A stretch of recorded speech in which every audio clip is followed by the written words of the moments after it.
Centuries ago, global data moved at the speed of wind and wood. When it hit wet ink, it became an urgent intelligence briefing. Looking at the masthead of the American Mercury, printed on Thursday, June 16, 1720, we get a direct readout of the geopolitical baseline of the era. On paper, this was a moment of rare equilibrium. The major European powers had achieved a state of fragile diplomatic stability. The overarching achievement driving this stability was a formal suspension of arms.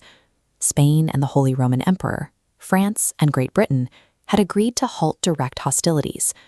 But high-level treaties drawn up in royal courts routinely mask the volatile realities of maintaining an empire on the ground.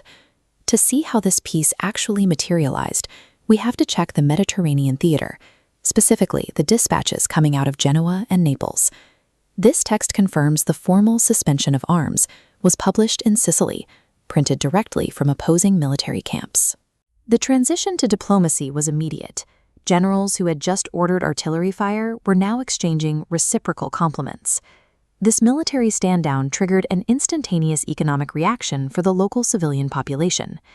The paper reports that commerce in the port of Sicily was immediately opened and declared free for all nations, allowing inhabitants to carry their merchandise into the towns and camps where fighting had just ceased. This specific cessation of hostilities in Sicily was a single node in a larger network of truces that extended upward into Spain, France, and Great Britain. The macroeconomy stabilized, but removing the pressure of active armies from the board immediately created dangerous new power vacuums. While the Mediterranean enjoyed open commerce, this map of Eastern Europe tells a completely different story. In Warsaw, the Polish nobility was fracturing. The political structure was tearing itself apart through severe internal divisions. The March 1st report from Warsaw details the root of the crisis: fierce, deadlocked disputes over the command of foreign troops, raising immediate fears of an outbreak of civil war. Aggravating this domestic crisis was direct external pressure. The Russian Tsar was actively making aggressive territorial demands upon the region of Courland.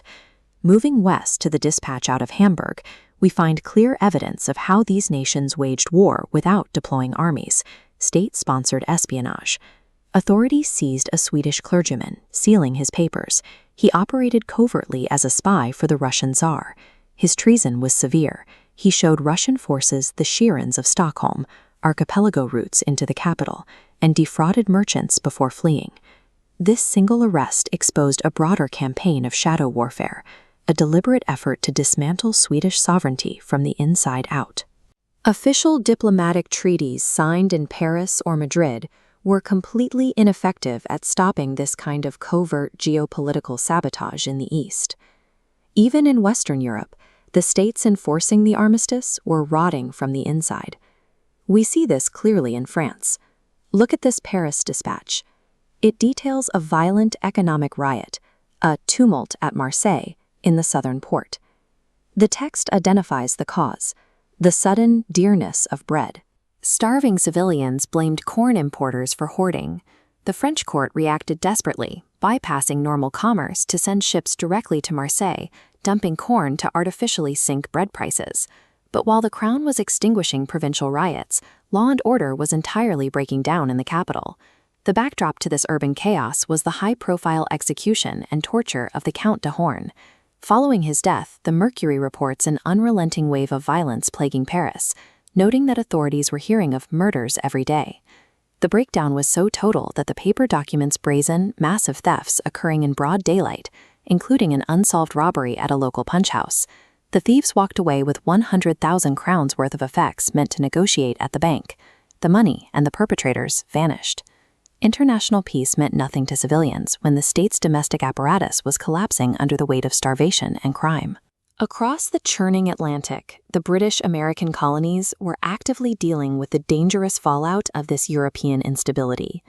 While European capitals celebrated a suspension of arms, American maritime borders remained an active, highly lethal combat zone. We find the proof in this June 13th intelligence dispatch arriving in New York.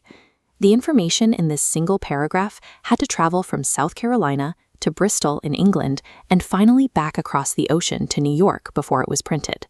It details a kinetic naval engagement. His Majesty's ship Flamborough actively engaged and captured a hostile Spanish privateer sloop of 14 guns, dragging her into port in Carolina. Privateers were legally sanctioned pirates. The communication lag across the Atlantic, combined with highly profitable British cargo, meant these ships continued their attacks, ignoring whatever treaties Madrid had signed. Colonial security could not rely on distant royal decrees. It required the continuous, active, and local application of overwhelming military force. The British Crown understood this. Their response to the ongoing privateer threat was systemic and highly organized. We can read the precise naval rotation orders issued directly in the Mercury. The HMS Seahorse relieves the Squirrel at Boston. The Biddeford replaces the Phoenix at New York. The Princess Amelia guards Carolina, and the Rye is sent to Virginia. Placed on a map, these orders reveal a calculated, strategic curtain of naval coverage stretching entirely across the American eastern seaboard. Rotating fully armed warships thousands of miles across the Atlantic Ocean required immense logistical capability, especially during a period officially labeled as peacetime. Viewed as a single panoramic snapshot, the June 16th issue reveals a global system in flux. Trade reopening in Sicily, bread riots destabilized France, and Russian espionage in the East forced a definitive British naval pivot to the American coast. The 1720 report proves that the early modern world was an entirely connected, interdependent system, a system where diplomatic ink was useful, but where the security of the state always ultimately rested on hard military power. The Daily Dispatch, history in print.